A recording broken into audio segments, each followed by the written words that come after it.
What does that mean to you? You've longed to be in the playoffs throughout your career. So after you force it, what's going through your mind right now? Just excited to get the opportunity. Now it's a one-game series, and it's for all the marbles. And I think it's kind of where better to have a Game 7 than the Garden. So I'm really excited about it. Our group's excited to get the opportunity to compete. We haven't won a game there yet. No teams won a game on the road in this series. So we got to be ready to go from start to finish for 48 minutes.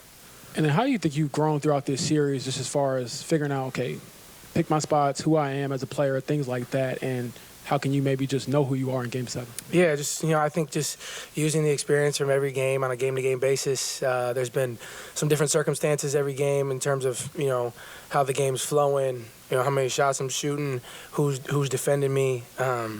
There's been some different circumstances throughout the series. So just trying to, use all those, put all of them in my toolbox and, use it to the best of my ability going into Game 7. What was the film session after Game 5 like?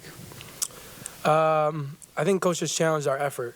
I think that was the biggest thing. We had some boneheaded things happen offensively, turnovers, and that hasn't really hurt us at all this playoffs. But I think when you go back and look at Game 5, like the majority of everything that affected us was rebounding the basketball. A lot of their points were off second chance.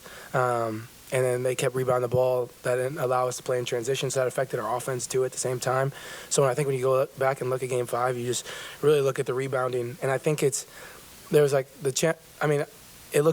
challenge is on Miles because it's like, rebounds typically, what bigs do. But I would say that it's more, I think the challenge was put more on us surrounding him, to help him come down and do what we can on our guards to come down and rebound. Herrnstein likes to tip out a lot, so we got to box our guys out, be at the free throw line, be ready to get it. If our guy doesn't crash, we got to go in and help, sandwich the big. I think just trying to understand where we can be better. And I think that when Miles knows that we got his back going to rebound, I think he feels more confident there. So I think he just really challenged our group, 1 through 15, 1 through 18. How can we be better and just play harder for 48 minutes? And then the timeout that was called right at the start of the second half, it seemed like it was a really key moment. You guys rallied out of that. What was that timeout like on the bench? Yeah, I think when you go back and look at Game 5, I think Coach did a great job of calling some timeouts to kind of, nip their runs in the bud. And, I thought we did a bad job of just, coming together. I felt like I talked about after the game, it was like a little frantic, you know what I mean? And I don't know if that was because we're on the road and, whatever the case is, but I thought that's part of the maturation of this group is just coming together and responding the right way. And we didn't start the third quarter the right way. If you count the three that they hit, if you count the three they hit before halftime, they really were on like an 8-0 run there, and we had to figure out what we were going to do. We made some shots. Double A had a big tip out that led to a three for me, and I think just figuring out how we can be better and just maintain a sense of urgency and not panicking, but I think urgency over panicking, those are two very different things, and I think we got to do that. Tyrese, you mentioned it before, Game 7 at the Garden. This is one of the biggest opportunities a player has in his career, one of the biggest audiences, really the biggest that will ever watch you play so far in your career. Can you just speak to what it means to have this opportunity to showcase yourself and your team in front of such a big national audience? It's just exciting. It's exciting for us. A lot of us, this is our first playoff experience, let alone first Game 7. You know what I mean? So I think we're all excited about it. We got to be ready to go for 48 minutes. Like, the Garden is an unbelievable environment. And the crowd will be rowdy, and we just haven't won there yet. So we got to prove that we're able to do that. And I think it starts on the defensive side of being able to rebound the ball so that we can get out and run and things like that. But I'm really excited about the opportunity. I think that, when you're a young up-and-coming team, it's easy to be like, man, we're never on TV. People never get to see us play. Well, you got to earn it. And I think we're on our way to doing that by winning the first-round series. But, you can continue to do that by winning this series and, hopefully playing the Eastern Conference Finals. So that stuff's earned, not given, and we got to, prove that we deserve that spotlight to be able to do that. Tyrese, you mentioned how a lot of you guys have never been in the playoffs before. Pascal has. He was big tonight. Can you mention kind of what his presence has meant throughout this series for you guys and kind of leading you through this series? Yeah, I think just, composure.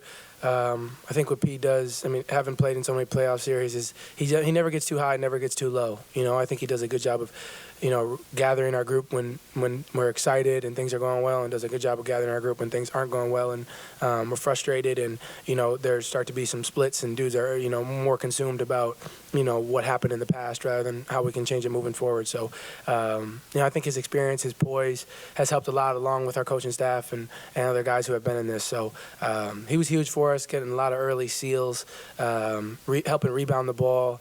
I thought he just played one of his better overall games in a Pacers uniform, and what a great time to do it. And so I'm really excited going to Game 7. We have a good rhythm. Tyrese, you mentioned you got to stay aggressive. That was something you talked about a lot between Game 5 and Game 6. What's the key to keeping up that aggressiveness in Game 7, and how do you maintain it even if things are not going well in Game 7, as they often can be in the Garden? Yeah, I mean, I got nothing to lose. You know what I mean? Like, I think just going into it, realizing it's time. You gotta unload the clip. You feel me? Like, you gotta be ready to go from start to finish.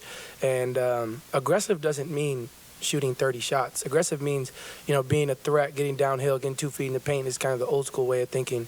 So it doesn't. I mean, I'm not really a box score watcher. I watch the game. You know what I mean? I watch a lot of film to understand where can I be better.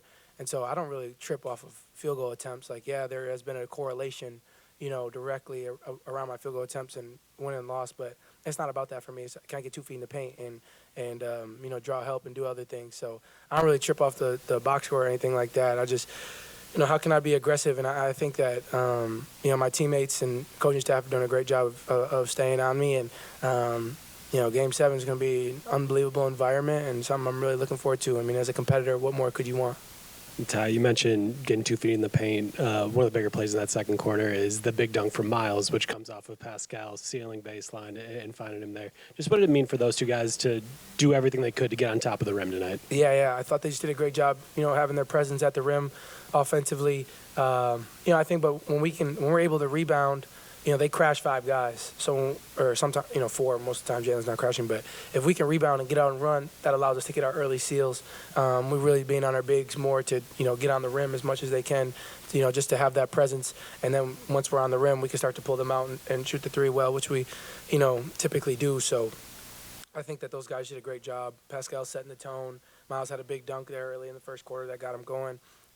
But the more that we can just get some rim pressure, and it's not always, driving and getting layup. It's just their presence of posting and getting out and reposting and things like that. So I thought they did a great job setting the tone. Tyrese, how'd you feel like you guys guarded Brunson tonight? I think he was 2 for 13 in the first half.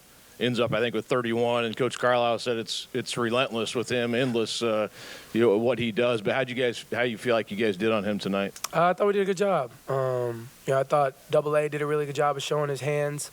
I thought they hunted a lot in Game 5, put me in a lot of action. I thought I did a better job of, being in shows and getting back to mine and getting to the gaps.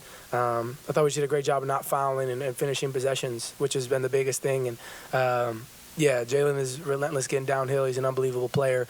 You just got to show your hands as much as you can, give him different looks when you can, and finish possessions with rebounds, because they really capitalize on offensive rebounds, kickouts, and things like that. But I think for the most part, we did a good job.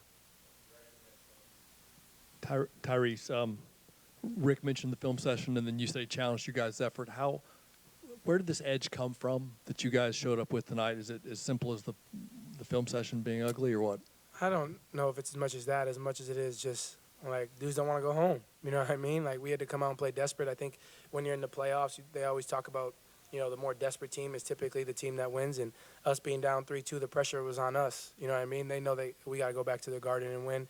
But we had to come out and just play harder for 48 minutes. And I think we got to maintain that going into Game 7. But I think as a group, there was never a conversation or a thought that our season would be done today. We got to understand that, we were going to take care of it. We understood that, if we came to play the right way today, we'd take care of business. But, we know we got a big game coming on Sunday, and, everybody's got to be ready to go. Ty, how do you anticipate a Game 7 feeling compared to anything you've ever played in your life? I expect probably the most unbelievable environment I've ever played in an NBA game. The Garden is a crazy place with, they got a rabid fan base, and so I'm excited about it. I'm excited about being on the road and doing something that we haven't done this series, trying to win a game on the road. I'm really excited about that. We know the storied history of this rivalry between these two franchises, and now we're adding another chapter to that. So, I think we're all excited to go. There's gonna be a lot of energy in the building from them and from us, and I think just weathering our emotions as much as we can. Don't get too high, don't get too low. It's gonna be a game of runs, and I mean, historically, me as a basketball watcher, Game 7s are always so ugly. So I expect an ugly game, and I expect whoever plays